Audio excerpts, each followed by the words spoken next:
Welcome to this massive open online course on advanced analytical techniques. And now we are on the last unit of this course, and we have started HPLC, that is high performance liquid chromatography. So in the previous slides we have already covered about the basic principle about the instruments involved in HPLC, and now let us see what will be the criteria of column packing. So initially we have to look for the nature of analyte, that is we have to look at which type of analyte we have to separate, because on the basis of the nature of the analyte we have to choose the stationary phase. For example, if our analyte is some non-polar substance, for example if it is a mixture of hydrocarbon, then in that case if our analyte is non-polar, then we have to use polar stationary phase, so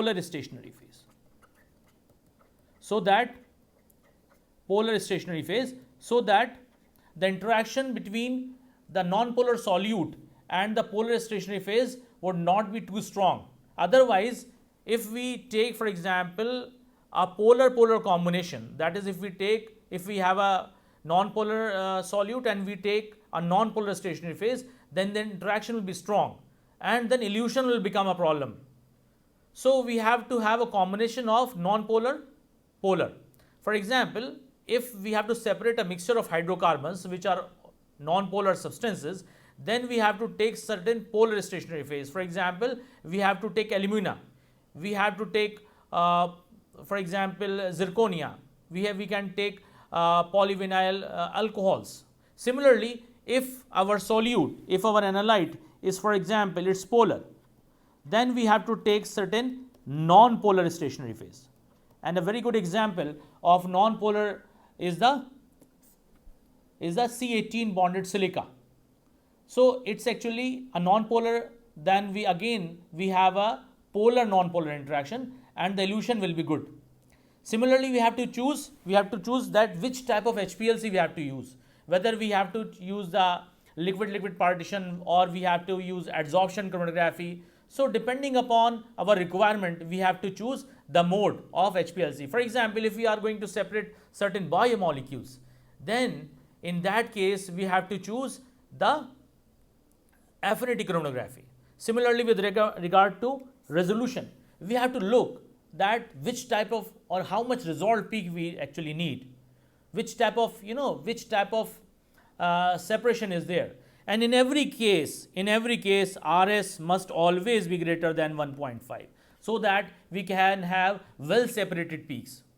So the least value of separation, that is the baseline separation exactly, is that for RS greater than 1.5. Similarly, we have to look for the mobile phase compatibility, that our solute is compatible with the mobile phase, that in every case we have to avoid any sort of interaction. That is the utility of mobile phase, is to simply transport the solute through the column where actual separation is going on. Similarly, we have to look for the pressure, that how much pressure we need, because here in HPLC we have a very closed packed column and the particles of the stationary phase are very uniform, and that is why we have a very close packing, the most closed packing among the elution, among the GC and HPLC. So in HPLC the packing is the most compact, so we need certain pressure, and generally around 300 to 400 psi pressure is required.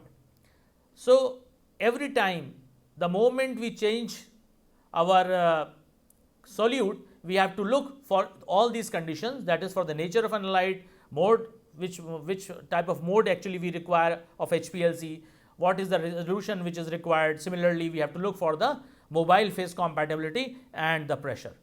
So what is the effect? As we know that the particle size is very important, and if you remember equation where height equivalent to theoretical plate was given by H is equal to A plus B upon U plus Cu, the famous Van Deemeter equation.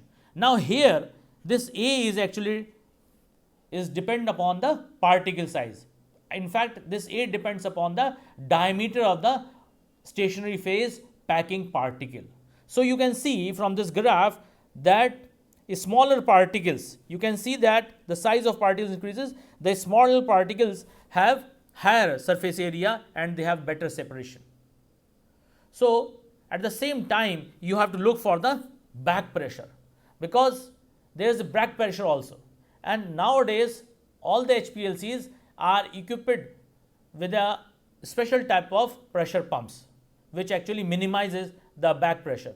And those type of devices we are going to study in the coming slides. So you always have to have smaller particles so that you can minimize this term, that is the eddy diffusion term, which is dependent upon the particle diameter. So what are the modern trends of column packing? Which type of column packing we are actually using nowadays? For ultra high performance liquid chronography, nowadays we are using very small particles of the range of 2 micrometer. Similarly, nowadays we are more concerned with the core shell type of particle, that is the particles which have a strong inert core and a thin lining of the porous material. So we are more interested in core shell technologies. Similarly, nowadays hybrid based silica particles are very efficient, and most of the time we are using these silica polymer based particles because here the diffusion is also less and they give very good efficiency. Similarly, we use monoliths for biomolecules because these monoliths are actually column based particle which have the interconnecting pores. So these are very good for the separation of biomolecules because the biomolecules can get trapped in these holes and we can get a very effective separation on the basis of the size of the solute molecules. Similarly, we are actually looking for different factors with regard to efficiency, because efficiency is our primary goal of separation. That is, we have to separate our analytes very efficiently, or you can say as efficiently as possible. So efficiency can be determined in terms of the sharpness, that how sharp the peaks are. That is, the peaks must be ideal like this. They have good resolution, okay, and they have baseline separation. Baseline separation means that is they are separated from the base like this. This is the baseline separation, and they have as much distance between the peaks as possible for a good resolution. For example, if you are getting peaks like this is not a baseline separation. So you always have to avoid such type of separation. So this is an ideal separation here. This is an ideal separation. Okay, so always RS must be greater than 1. Here you can say RS is less than 1. Similarly, you can have the good accurate results in terms of quantitative aspect. For example, if you see here, then you can easily calculate that okay, this is the area of this component and this is the area of this component, because the peaks are not overlapping. But here you cannot calculate, so you cannot actually quantify here. No quantification. So here you can quantify because the peaks are well separated, and the area under the peak, each peak actually gives you about the amount of that component. So in terms of efficiency, you have to look for sharpness, you have to look for resolution, and you have to look for accuracy. Similarly, if low efficiency means poor separation, overlapping peaks like this, and because of the overlapping peaks, you always get incorrect conclusions or incorrect results. So impurity profiling of any drug, of any substance is important, and RS is always greater than 1. And if RS is less than 1.5 or 1, then that separation is not regarded as a true separation. Okay, so for a true separation, for an effective separation, RS must always be greater than 1.5. Similarly, there are equations with regard to the retention time of different components and their peak widths. So one such equation is Rs is equal to twice of Tr2 minus Tr1 upon W1 plus W2. Now the important thing which you should always bear in mind is that Tr2 is that analyte which is eluting last. Okay. For example, here you can always name this component 1 and you name this component 2. And if you draw in terms of chronogram, then this on the x-axis you have Tr, on the y-axis you have detector response. You have detector response. So by using this formula, you can calculate the resolution factor, that is Rs. Now the column efficiency. So the efficiency of any column is determined in terms of how much resolved peaks it is generating. And these resolved peaks can be given in terms of a theoretical concept where we actually give the column, the efficiency of column in terms of the number of theoretical plates it possesses, it has. And these theoretical plates are purely imaginary plates, and are actually, this concept of theoretical plates was given by Martin and Sinch under the plate theory concept. And we have already discussed these plate theory and rate theory in our unit 3 under the illusion chromatography. So if any one of you interested in knowing more about it, then you can always see slides pertaining to unit 3 where we have discussed in detail that how the plates are arranged in the column and how the equilibration occurs on each plate. And on this basis, we actually derived an equation that is equal to N is equal to 16 upon Tr upon W square, where Tr, this is Tr is equal to retention time, W is the peak width at baseline, and N is actually gives you the efficiency of a column in terms of separation. So these theoretical plates are purely imaginary and these are continuous in nature, and on each plate we know that equilibration occurs between the stationary phase and the mobile phase. That is, each plate actually consists of partly stationary phase and partly mobile phase. So theoretical plates is actually a concept given by Martin and Sinch, and it's very close to the distillation theory concept. So each column is divided into a number of plates, and greater the number of plates, greater will be the efficiency of column. So in HPLC, on an estimate, the number of theoretical plates ranges from somewhere 5,000 to 1 lakh, and in GC this figure is much more. Sometimes we have GC which have around 3 lakh of theoretical plates. So greater the number of theoretical plates, greater will be the efficiency. But at the same time, there is a trade-off between the number of theoretical plates and the efficiency. Okay, you are going to increase the number of theoretical plates, the resolution is increasing, very good. But at the same time, your reaction run or your separation time also increases, because the longer is the column, the longer the elution will take place. That is, longer will be the time taken by the solute molecules from the point of injection up to the point of detection, that is the Tr.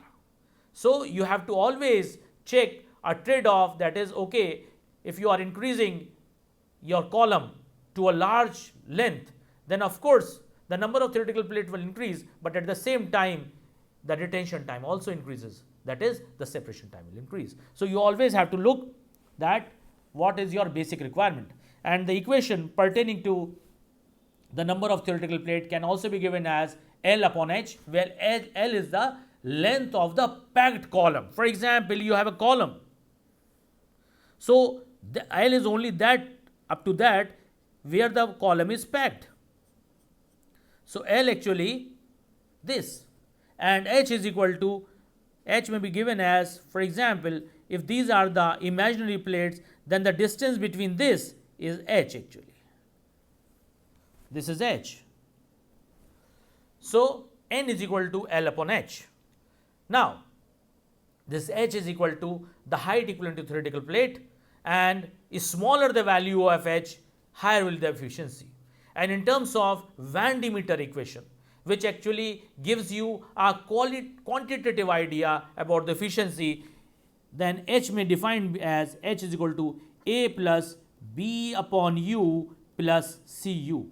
Now, for a smaller h, you have to make these three terms, which are independent terms, as small as possible.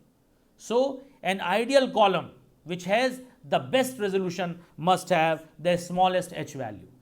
And we have already discussed this while we were discussing about the illusion chromatography. So, what are the factors? What are the parameters which affect the column efficiency? Now, the first factor is that the length of the column. So, as we have discussed, the greater the length or longer the column, the greater will be the efficiency, because the number of the theoretical plate increases. Similarly, the diameter. The diameter should be large, but the moment you increase the diameter up to a greater than a certain limit, then of course the capacity increases, but at the same time resolution decreases. So, you have to have an optimum diameter. Similarly, particle size. Particle size, the smaller is the particle size, better will be the resolution, okay, and better will be the quality packing. But at the same time, uniform particle size gives you a very compact packing, but you need extra pressure to make your mobile phase pass through the column, pass through that packed column. Similarly, we have to look for the mobile phase. We have to look for the mobile phase viscosity. So, now temperature also affects the viscosity, and we will see the effect of temperature and viscosity on the coming slides. Similarly, you have to look for the polarity of the mobile phase, because we know that if your substance, if your solute is polar and your mobile phase is also polar, then definitely the mobile phase will interact your solute too much and the elution will be fast. Similarly, we have to look for the composition and of course the temperature. The moment you increase the temperature, elution increases in general terms. Flow rate, we have discussed a lot about the flow rate, and flow rate is very important when we are discussing about the rate theory, because rate theory accounts about the flow rate, but the plate theory given by Martin and Sinch did not accounted anything about the flow rate or the velocity of the mobile phase.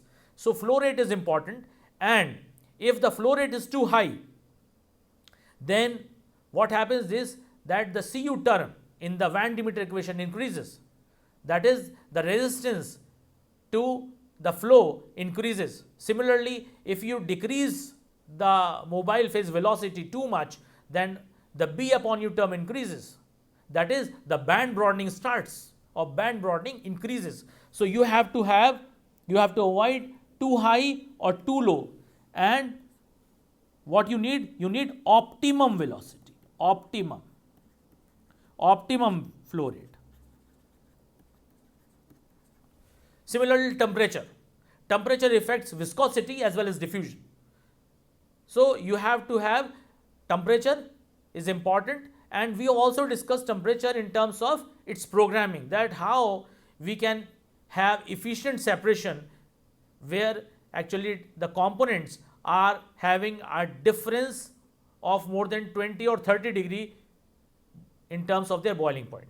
So, we have to look for the temperature also, and we are going to discuss the temperature with regard to viscosity in the coming slide. Similarly, we have to look for the dead volume, and this dead volume is also sometimes called as void volume, and it is represented by sometimes Tm, and this Tm, the relation between Tr and Tm is Tr is equal to Tm plus Ts, and we have already discussed a lot about this, that is void volume, void retention time, as well as the retention time of the stationary phase. Similarly, the detector response time, this is also very important, because it is the detector which is actually giving you a signal in terms of the elution of a particular analyte. Now, let us discuss the Van Deemeter equation briefly discuss the Van Deemeter equation. So Van Deemeter equation involves three terms: A, B upon U, and Cu.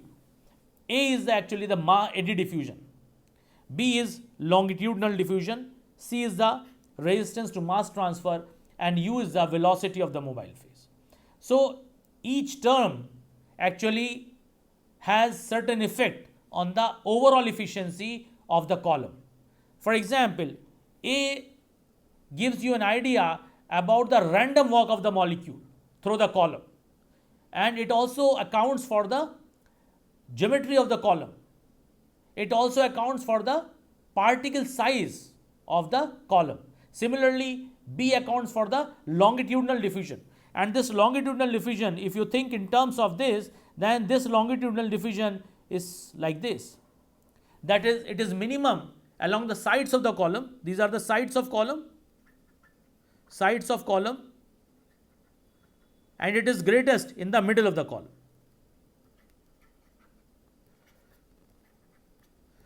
So, and it is high in case of the gases. Similarly, the mass transfer resistance. And we are going to see in the coming slides that how these factors individually affect the overall H, that is the height equivalent to theoretical plate, this H. So each term is important, and we have to optimize each term for getting the best efficiency or best resolution of different components of the mixture. Okay, so our goal is to minimize H, and by having optimal or optimum mobile phase velocity. So eddy diffusion terms. This eddy diffusion term arises because the different solute molecules takes different path within the column. Now in the packed column, which has uniform size, this can be minimized, and A can be defined as 2 lambda dp, where dp is the particle size diameter, and this lambda is a function of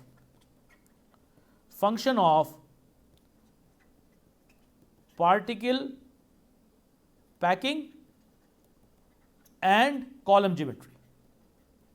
This is a function of. So if you can have a uniform packing and as small as size possible, with the packing of that your particles should have as small size as possible and they are uniformly packed, then you can have A minimum.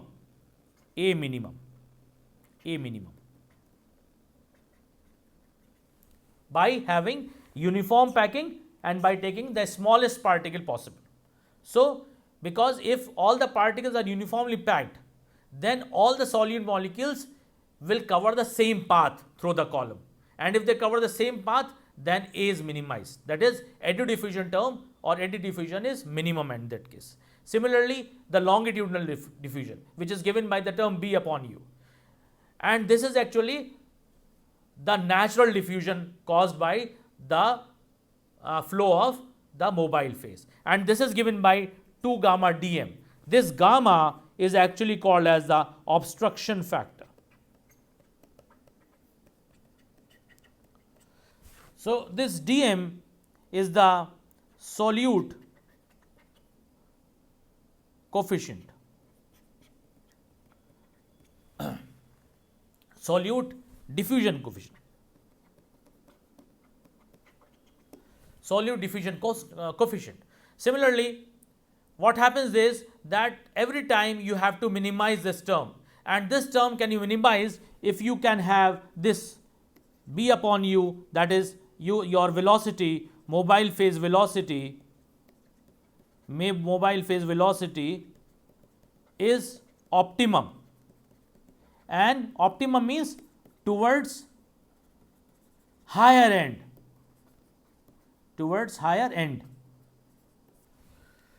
okay. So it can be reduced if you have the mobile phase velocity towards the higher end, because if the mobile phase velocity is low, then in the column you will get this sort of situation. That is, your mobile phase will take this form. So in order to avoid this, if your velocity is too much, then it will be of this form. Okay, that is almost same in the middle and along the sides. Similarly, the CU term.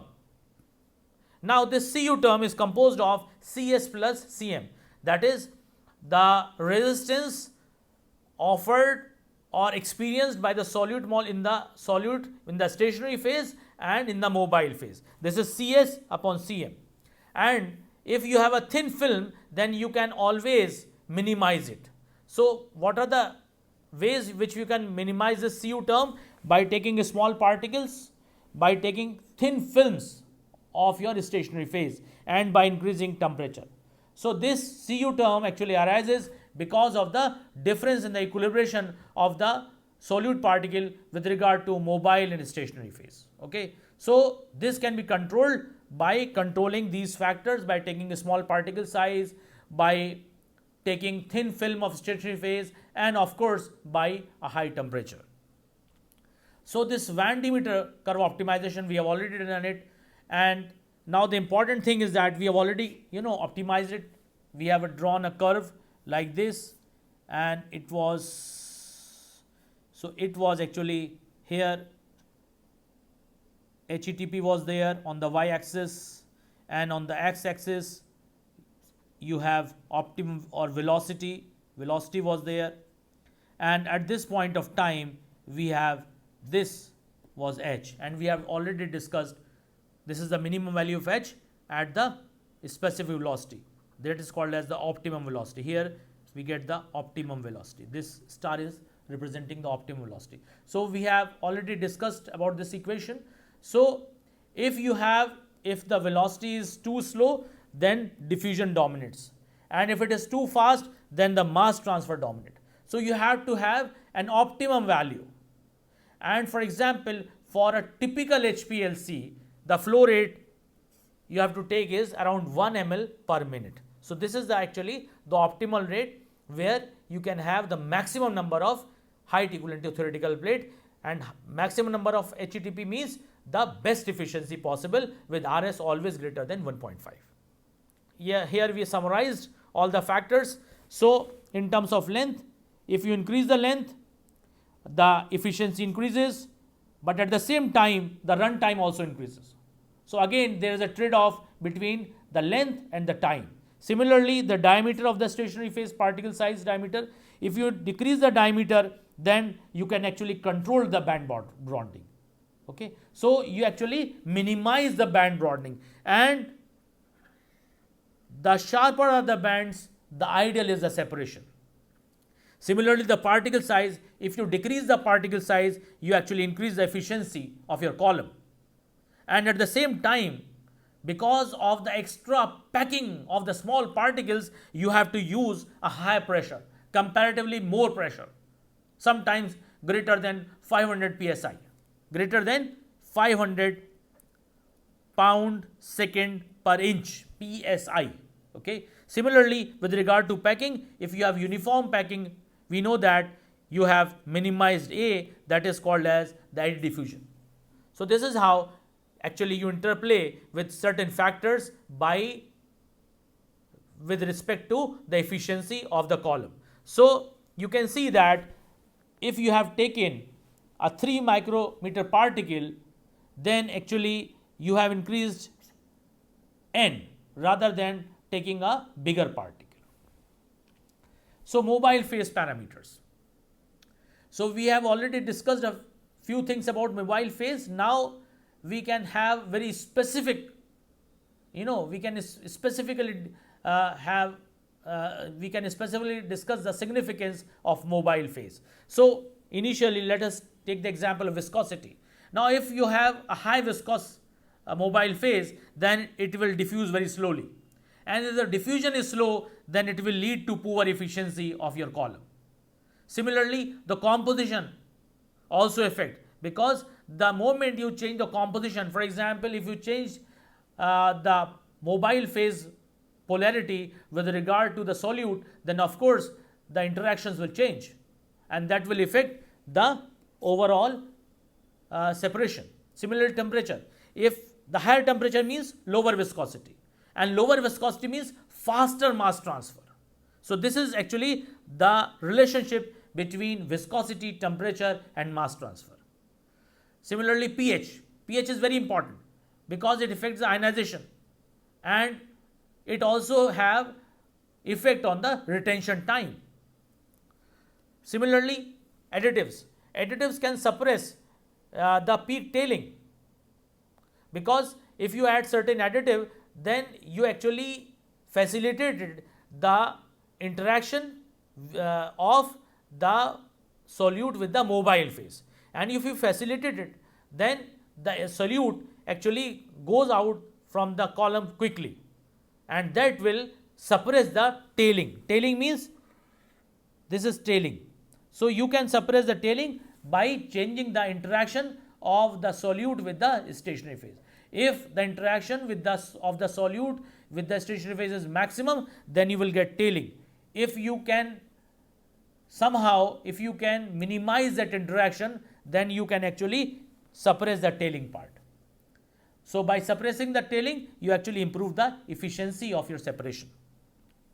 Now stationary phase parameter, similar to the mobile phase. So if the particle size is small, then you can have always better separation.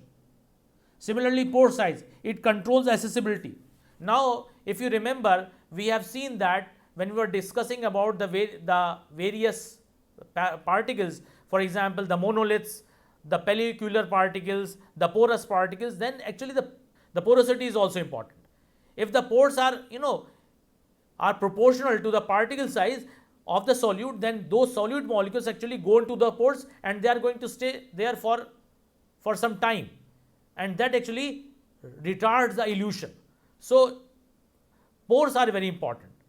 For example, the pellicular particles which have a small, you can say a thin film, there the diffusion was minimum, and because the accessibility was low.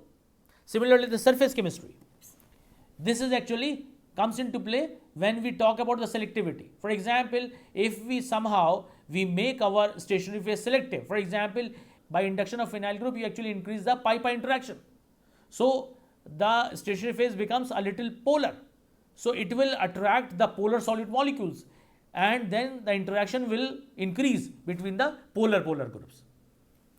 Similarly, the bonding density, for example in case of silanol, where the OH groups are there, because of the polarity, the interaction with the polar solute will increase, and that is why you actually replace it with the methyl groups. So we have already discussed, and that is why we are moving quickly. Similarly, end capping, it also improves the peak shape.